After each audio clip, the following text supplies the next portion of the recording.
આજે આર્ટિકલનો એક નિયમ જોઈએ. An actor and producer are coming અથવા an actor and producer is coming. તો 99% લોકો અહીંયા ભૂલ કરે છે. કેવી ભૂલ કરે છે તો આપણે જોઈએ.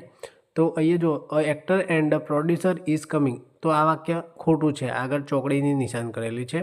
તો સાચું વાક્ય કયું છે? નીચે આપેલું છે N actor and producer are coming, એટલે કે એક એક્ટર અને એક પ્રોડ્યુસર આવી રહ્યા છે. તો અહીંયા જો એક્ટર નામ આપેલું છે અને પ્રોડ્યુસર નામ આપેલું છે. તે બંને આગળ આર્ટિકલ એ અને એન આપેલું છે ઉચ્ચારના આધારે.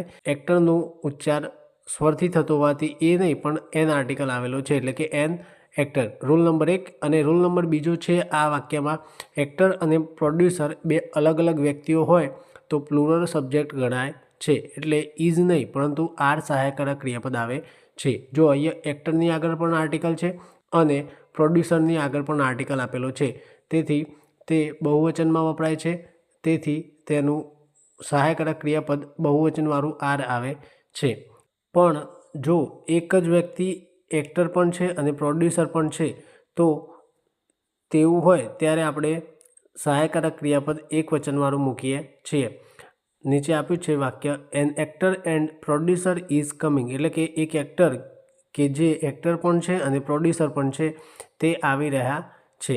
અહીંયા આવી રહ્યા છે તે બહુવચનમાં નહીં પરંતુ માનવાચક આપણે મોટા વ્યક્તિને કહેતા હોય એટલા માટે આવી રહ્યા છે તે રીતે ગુજરાતી કરેલું છે. એટલે કે એક એક્ટર છે જે એક્ટર પણ છે અને પ્રોડ્યુસર પણ છે તે આવી રહ્યા છે.